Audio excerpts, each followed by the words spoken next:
Let us start our today's lecture on soil dynamics. Now, we will start our module 5, next module, which is machine foundations.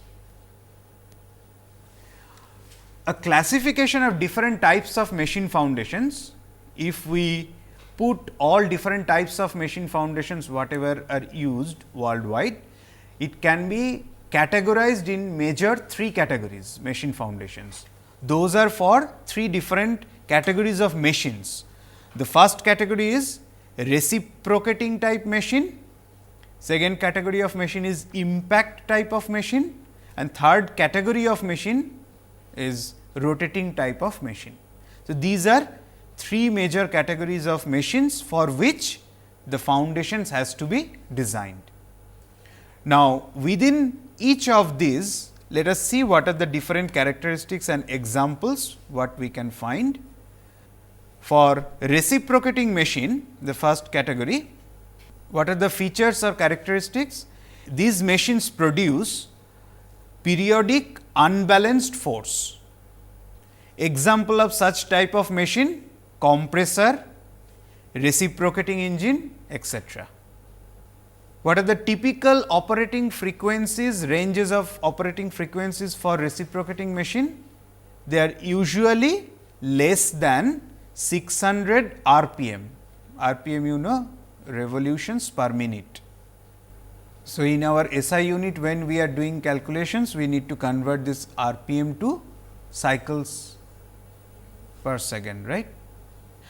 And for analysis of such machine foundation, generally the unbalanced force can be considered as sinusoidal, because the first characteristics what we have mentioned, they generally produce periodic unbalanced force. So, that is why they can be approximated as sinusoidal loading is acting for this kind of machine, it is considered.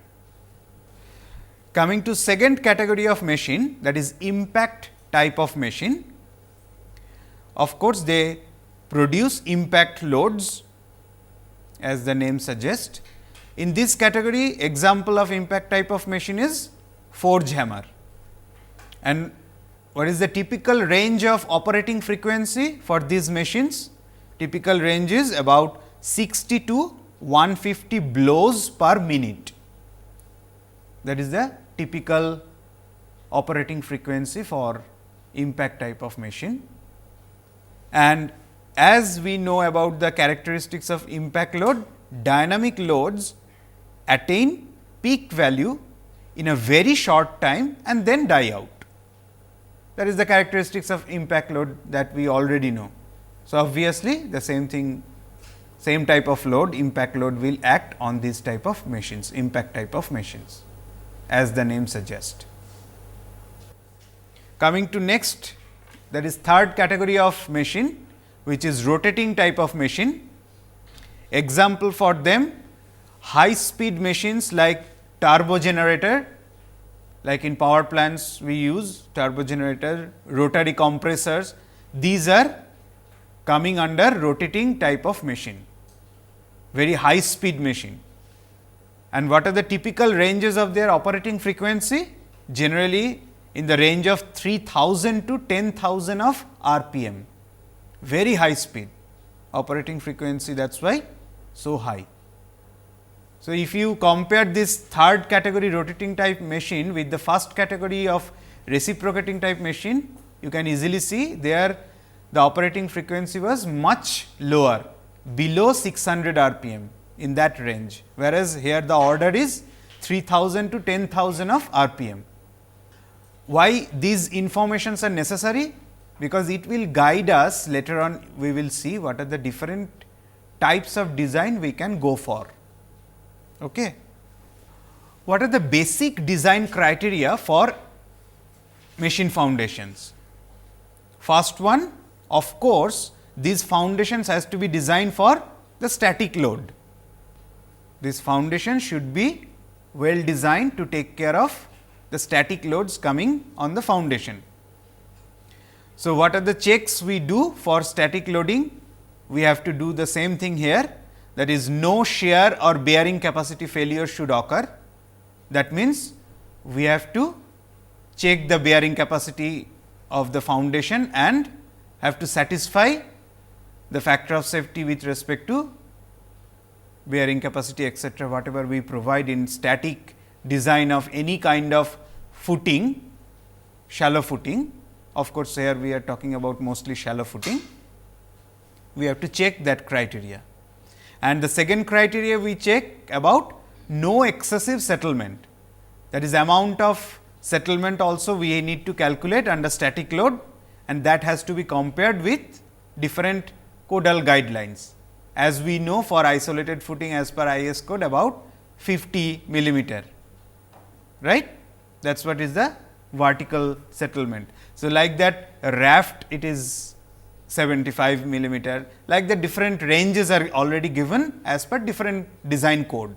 That has to be checked whether that criteria is satisfying or not when you are going to design any foundation, irrespective of whether it is machine foundation or not. Now, what additional checks we need to do for the design? That is for dynamic loads, of course. These are additional loads coming for these foundations, which are supporting the machines. So, in that check for dynamic load, we have to check for 3 criteria. These are the 3 major points. What are those? The first one is no resonance condition. Of course, under the dynamic load, your foundation should not resonate, right. Otherwise, what will happen? It will have excessive settlement or excessive deflection, because we have seen at resonance the DMF, dynamic magnification factor, compared to, that is dynamic displacement compared to the static displacement, is tremendously high. So, that condition has to be avoided. So, no resonance condition. To do that, what is the basic criteria we should follow? That operating frequency of the machine must not match with the natural frequency of the machine plus foundation system.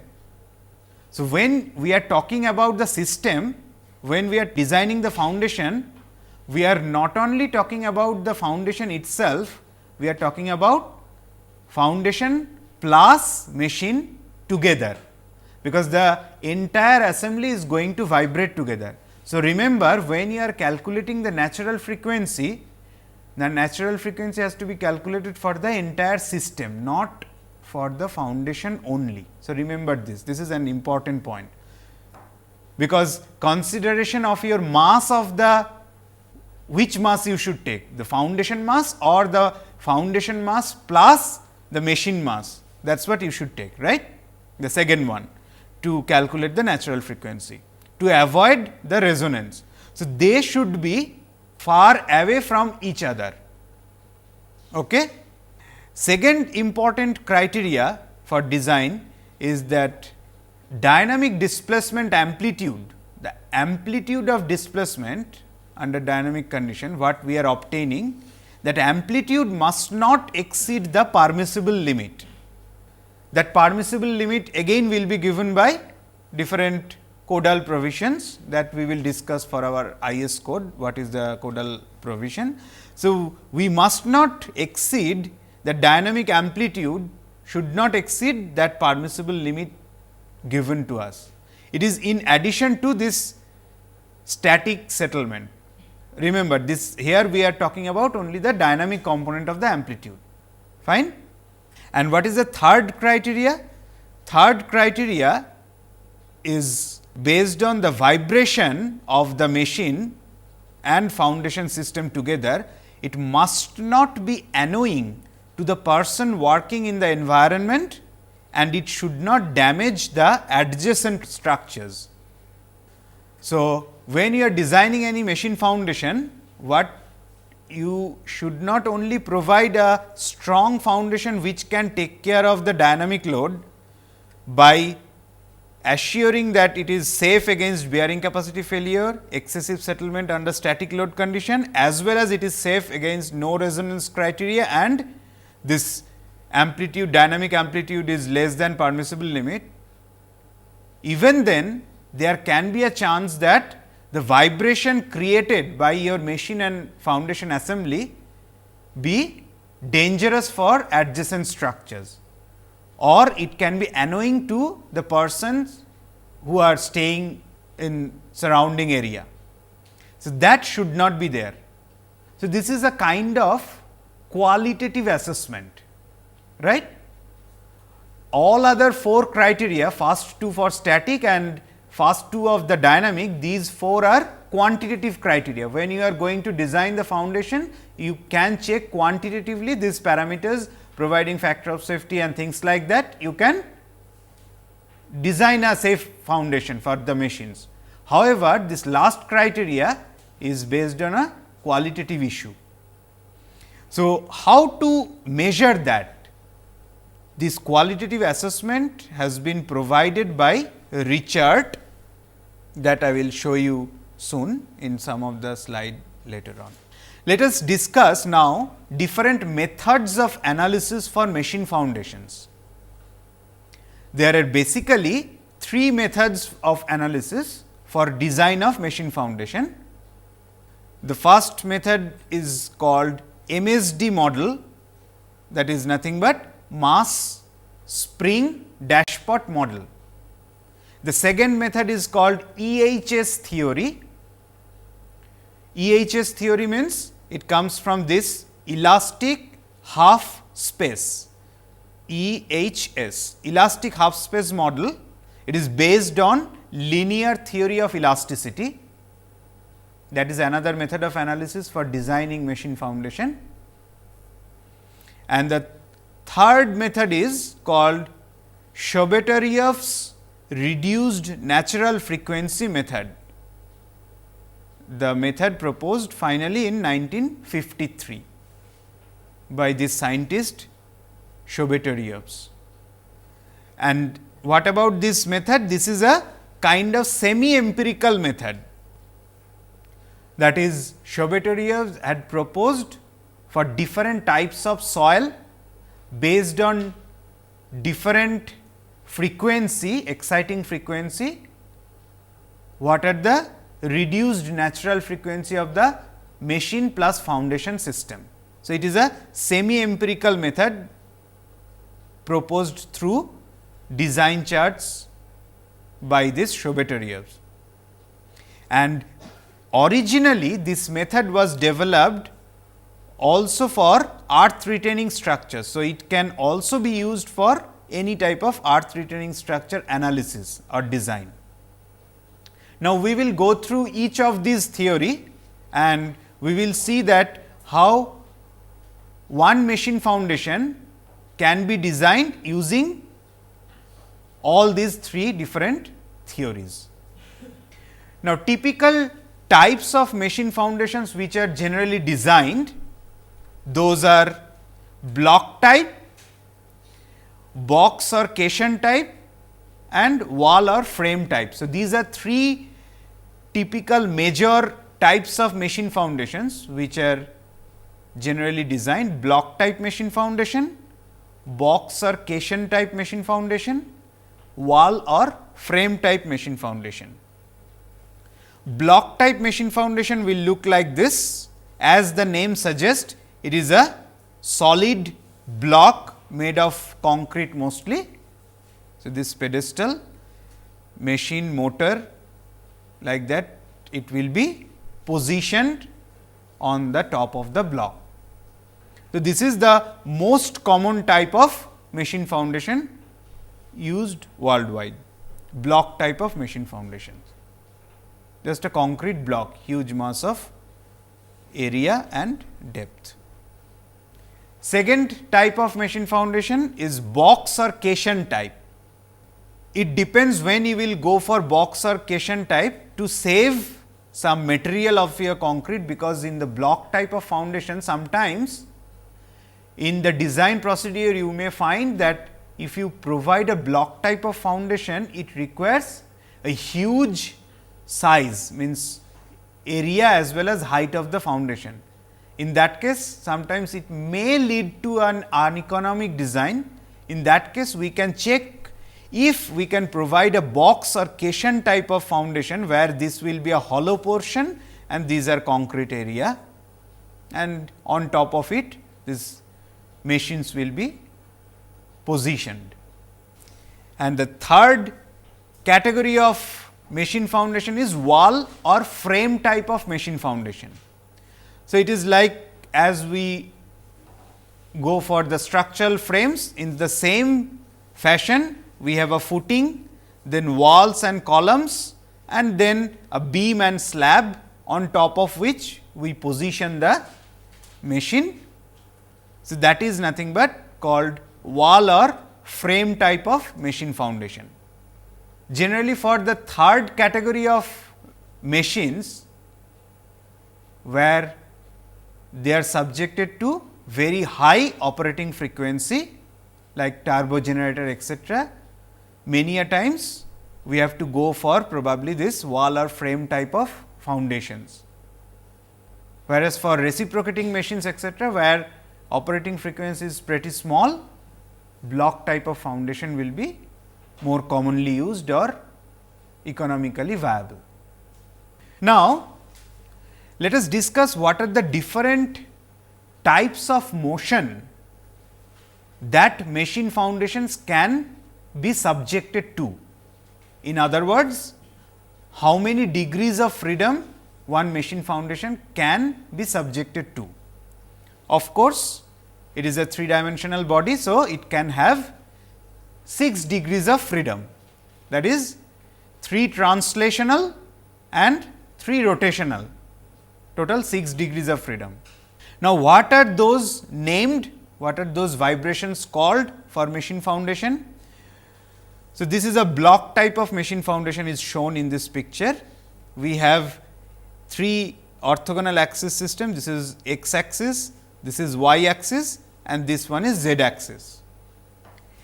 If the foundation is vibrating in this direction, that is called vertical vibration for machine foundation.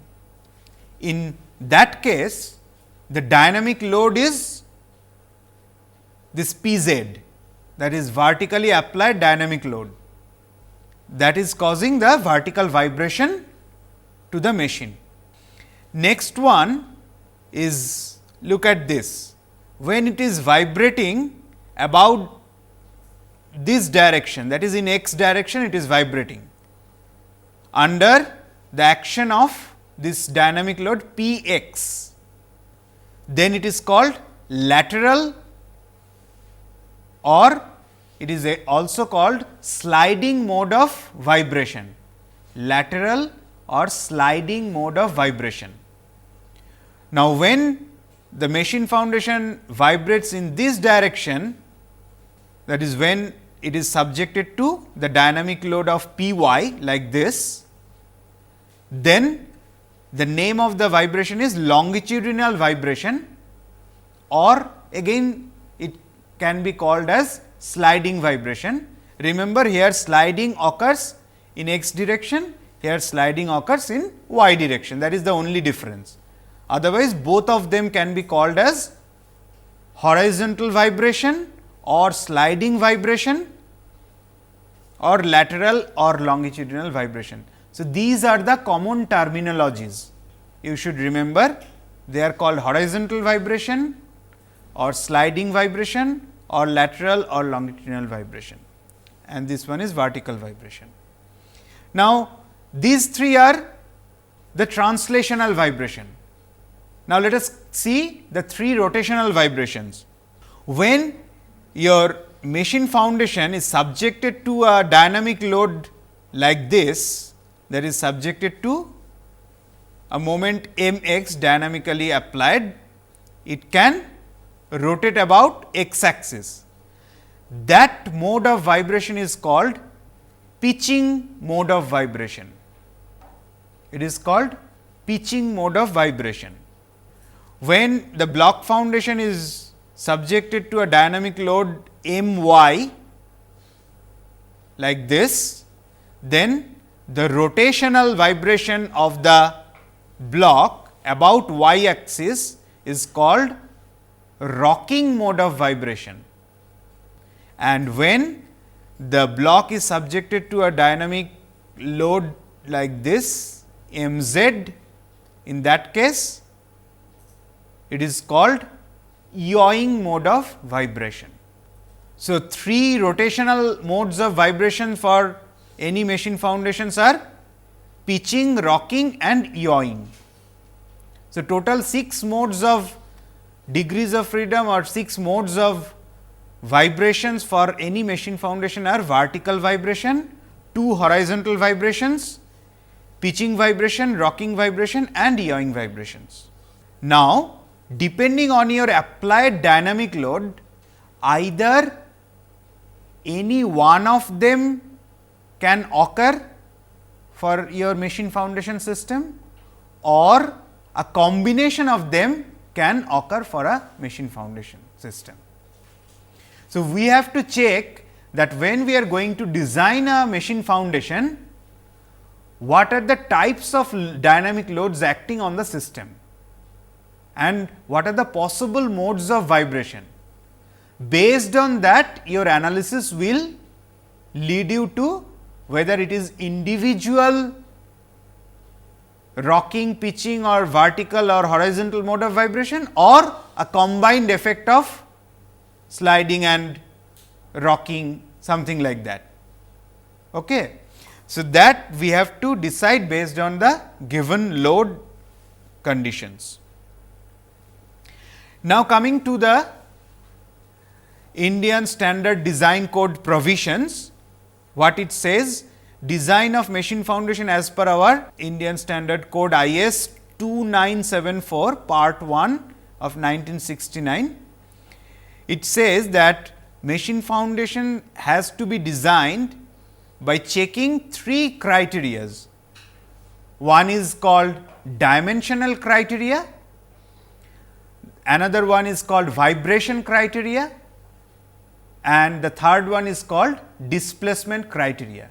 So, these are the 3 major criteria which needs to be checked when we are going to design a machine foundation as per our Indian Standard Design Code 2974.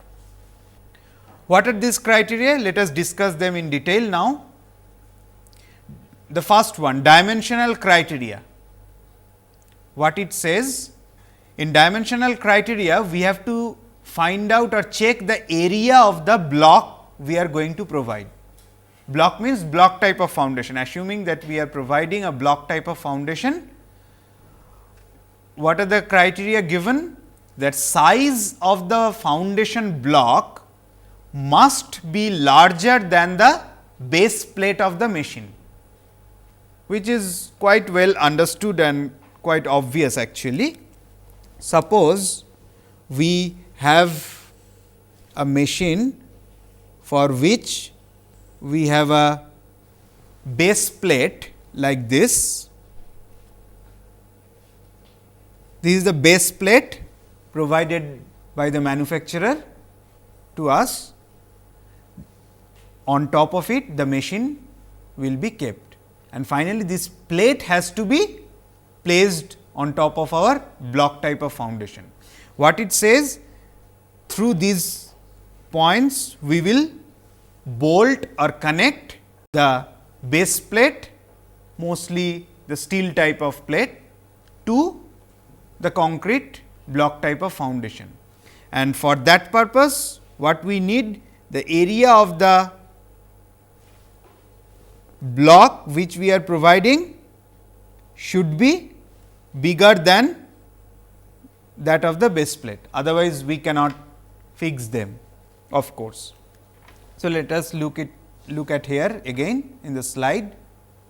The second criteria says minimum all around clearance of 150 millimeter must be provided. So, this is the second guideline. It says as per our IS code, what it says, that this clearance has to be 150 millimeter all around, 150 millimeter minimum. This is the minimum clearance we have to provide all around the base plate and foundation edges. Let us look at the slide once again. Third criteria says that foundation block should be placed deep enough on a good bearing strata. Of course, we should place it in a good soil, stiff soil, which can take that vibration of the machine plus foundation system. The second criteria says that combined CG, combined center of gravity of the machine plus foundation block, that is, we can easily calculate by knowing total size and height of the foundation after designing it. We know where the CG of the foundation lies, and also for the machine weight we know where the CG etcetera lies for the machine. Now, you combine them, this combined CG of the machine plus foundation block should be as far below the top of the foundation as possible. That is, it should be as close as to the base of the machine plus foundation system. Why? Because if there is some eccentricity arising out of your operation of the machine in future, or if some additional loads are allowed later on the foundation, it should not create the rotational vibrations in future. So, that is why if you keep the CG of the entire system as low as possible, obviously your generated moments etcetera load coming on the foundation will be much lesser. That is why this criteria is mentioned. And the third criteria for the selection of the area, it says eccentricity should not exceed 5% of the least width or horizontal dimension. That is, whatever is the least or smallest width or smallest horizontal dimension of the block foundation you are designing, 5% of that can be the maximum eccentricity which can be allowed for your loads etcetera, which is applied on the foundation. Now, let us go to the next criteria, which is vibration criteria. The vibration criteria, it says it is expected to have a foundation which is having natural frequency either much higher or much lower than the operating frequency of the machine, which is well understood to avoid the resonance criteria, right, that no resonance condition, the first condition of basic criteria for design of machine foundation. So, that is why the natural frequency of the machine plus foundation system should be much higher or much lower than the operating frequency of the machine. Now, there are two cases mentioned. One is called under-tuned, another is called over-tuned. What are these? Let me explain you. If we plot typically the frequency in x axis and here the displacement,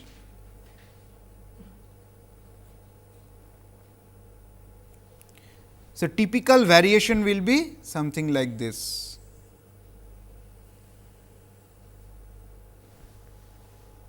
Right. Now, resonance occurs for this frequency. Now, if you keep your operating frequency of the machine far away from this point, either here or here, it will be safe. That is, if this is denoting your now the applied frequency, in that case it has to be far away from this resonance condition, understood, to have much lower displacement. So, easily you have seen we can have either of the very high value than natural frequency or very low value than the natural frequency of the machine plus foundation system to take care of this no resonance criteria. What are the cases or proposed values, typical ranges?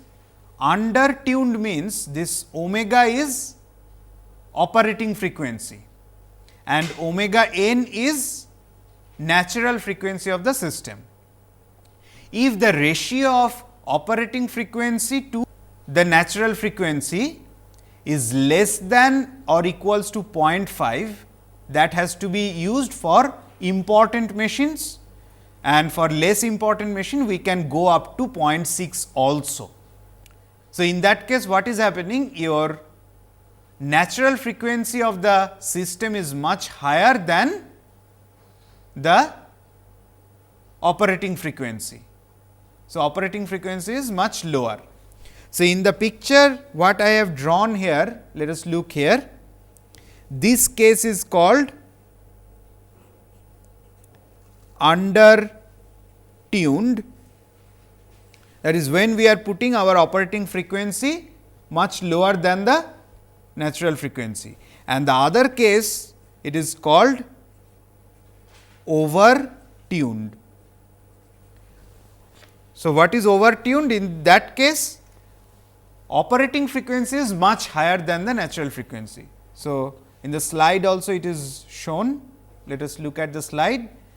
Over tuned, this is operating frequency, this is natural frequency, ratio of them should be greater than or equals to 2 for important machines, and it can be greater than equals to 1.5 for less important machine.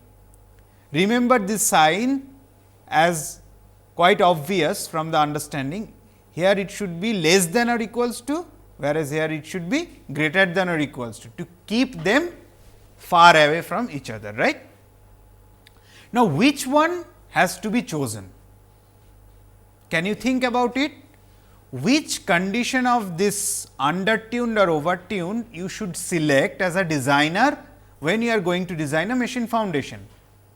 It depends on the operating frequency or the type of machine for which you are going to design the foundation.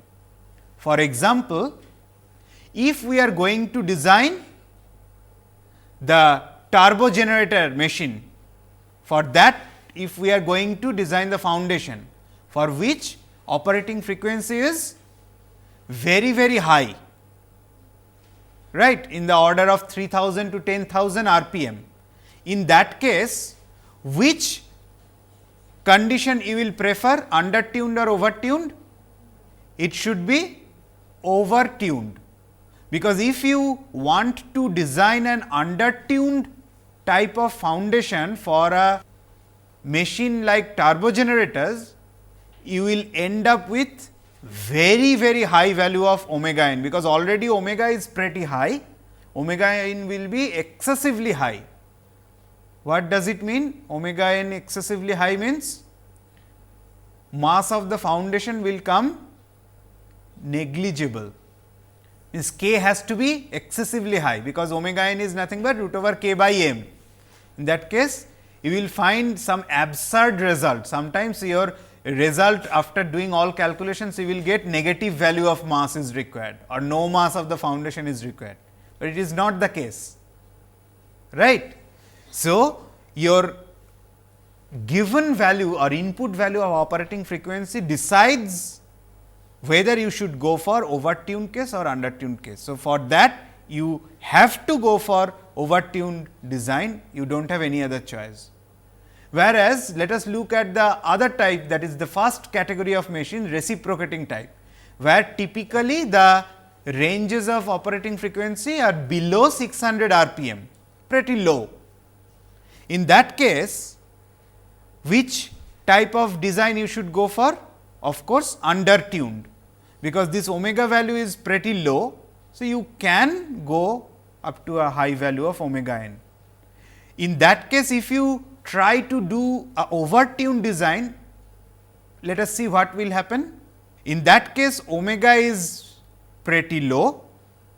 Omega n, to maintain this factor, these are nothing but kind of factor of safety, right.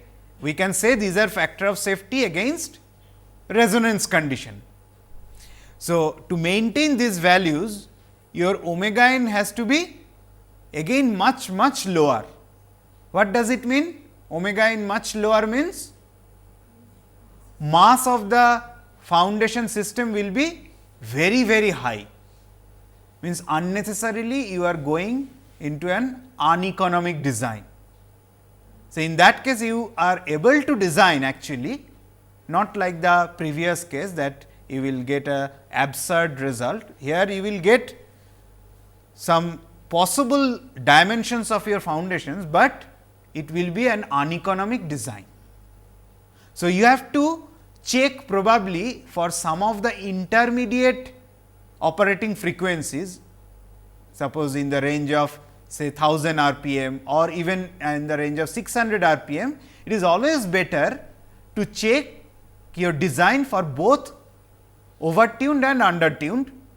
Then you will get an idea what are the dimensions of your footings required by considering whether undertuned or overtuned. Then you do the cost analysis and provide or suggest accordingly. That is, both safety and economy is maintained. Okay. Now, let us see the third criteria as per the IS code, that is displacement criteria. What it says, that permissible displacement, remember this displacement means only the dynamic displacement. We are talking about amplitude of displacement. To be specific, we are talking about only the amplitude of dynamic displacement. That permissible value for machine foundation system is, it should be less than or equals to 0.2 millimeter, very low.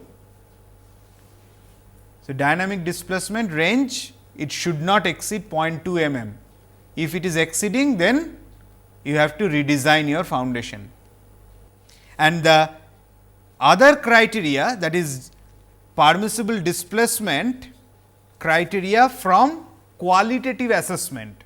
As I was talking earlier, the third criteria for dynamic loading, that is, it should not be annoying to the surrounding people or it should not be damaging to the adjacent structures. So, to maintain that, the permissible displacement should be checked using Richard's chart, so that it should not become annoying to the workers or adjacent structures like that. So, Richard's chart is worldwide, it is used because this chart only provides us that qualitative assessment, and that needs to be checked when you are doing any design of machine foundation. IS code also suggests that. Let us look at the Richard's chart now. This is Richard's chart. You can note down. This chart was proposed by the scientist Richard in 1962, and this chart is valid for only vertical mode of vibration. Please note it down. This chart how was developed?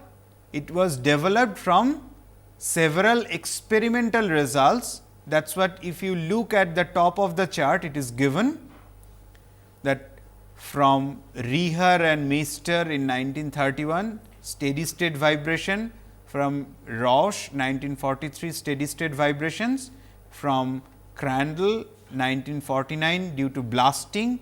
So, after assembling all these effects, Richard, what he did? He divided the chart into different zone. What is y axis of the chart? That is displacement amplitude, and of course, this is dynamic displacement. It is worthy to mention, it is amplitude only. So, that is why they have shown here, this is the maximum value, okay? This A, and unit also you should record, it is in inch unit. Richard chart is in FPS unit. So, whenever you are doing your design in SI unit, you need to convert it, that is after getting calculated the dynamic displacement amplitude, you need to convert it to inch unit to read your Richard chart. And what is x axis? X axis gives frequency, it means operating frequency of the machine. In the unit CPM, CPM means cycles per minute, that is same as revolutions per minute, nothing but. And remember, this x axis is in logarithmic scale, also y axis is in logarithmic scale. So, that is why this is 100, this is 1000, this is 10,000. As I said, turbo generators etcetera will be in this range of operating frequency, whereas your reciprocating machines will be in this range of operating frequency. Right? Now, based on your machine for which you are designing the foundation and from your calculated displacement amplitude from the analysis using any of the model, you go to this chart, then your point will come to any of this zone. So, that will guide you whether it is good or not. So, what Richard said, this line, this boundary gives not noticeable to person. So, suppose if your point after calculations it comes somewhere, say operating frequency was 500 RPM and maximum displacement amplitude in inch is 0.0002 inch. So, the point will come here. That means, your designed foundation will not create any problem to any people or any adjacent structure, because the vibrations are not noticeable to persons. That is the most safest zone. Next zone is this one, barely noticeable to persons. If your point, design point comes here, it will be hardly noticeable to the person. Next zone is easily noticeable to person. This zone is troublesome to person. This zone is severe to persons. This is the final limit for machines and machine foundation. So, beyond this we should never go, because then danger to the structures or caution to the structures come into play, that is adjacent structure will be affected. So, it is always preferred to be up to this maximum of easily noticeable to person zone, but preferably if it is within these two zone, then you have designed your machine foundation in the best possible way. Okay. So, this is the qualitative assessment one must do for machine foundation design.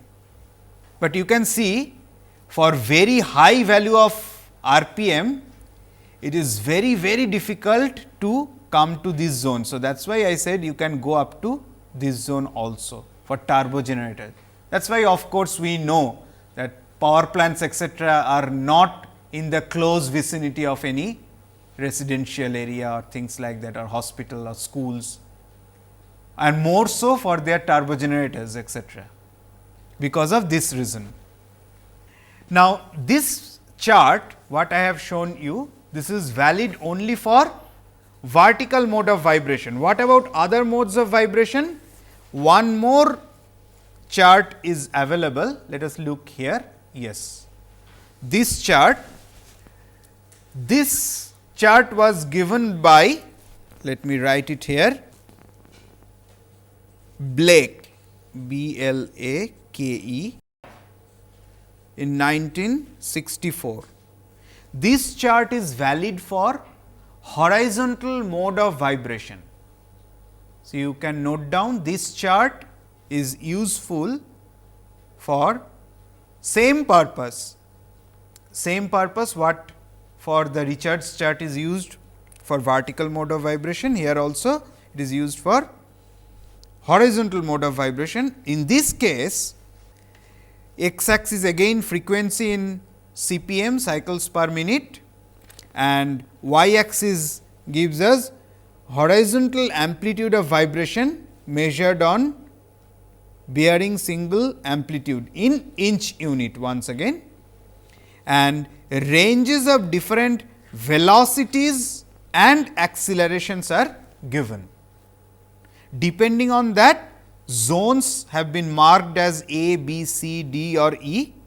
As you can see, obviously in this region, A means no faults, typical new equipment. So, no danger, whereas E will be dangerous, that is the machine immediately it should be stopped to avoid danger to surrounding structures and foundations. So, this is another chart which has to be used for horizontal vibration. Okay. So, now let us discuss those three major methods for design and analysis of machine foundation. Let us start with the third method first, that is Chebotarev's reduced natural frequency method. It was initially developed in 1948 and finally, it has been modified and proposed in 1953. What are the major characteristics of this method? This method is very handy, very fast and very simple to use. It is semi empirical method, they are very handy, fast and simple method. It was originally proposed by Chebotarev and Wood in 1948 and later on further modified by Chebotarev in 1953. So, that is why finally, it is called Chebotarev's reduced natural frequency 1953. And what was the basis for deriving or formulating this semi empirical method? The basis was based on Digbeau expression. Digbeau is the short form of an agency. It was operational during Second World War at Berlin. Hitler used this to protect the underground or to protect soldiers and arms etc., against any type of vibrations or bombing. So, that is how this Digbeau model was proposed, that was used and further modified and so on, and finally, it took a shape of today's Chebotarev's that 1953 reduced natural frequency method. How this is done? In this expression, what is given here, F n is nothing but natural frequency of the machine plus foundation system. Remember, this is F, not omega. Omega is circular natural frequency. Okay? So, you need to convert when you are doing this analysis. Q naught is called average vertical contact pressure between base of the foundation and soil, and this FNR is called reduced natural frequency. That is what I have mentioned here, FNR.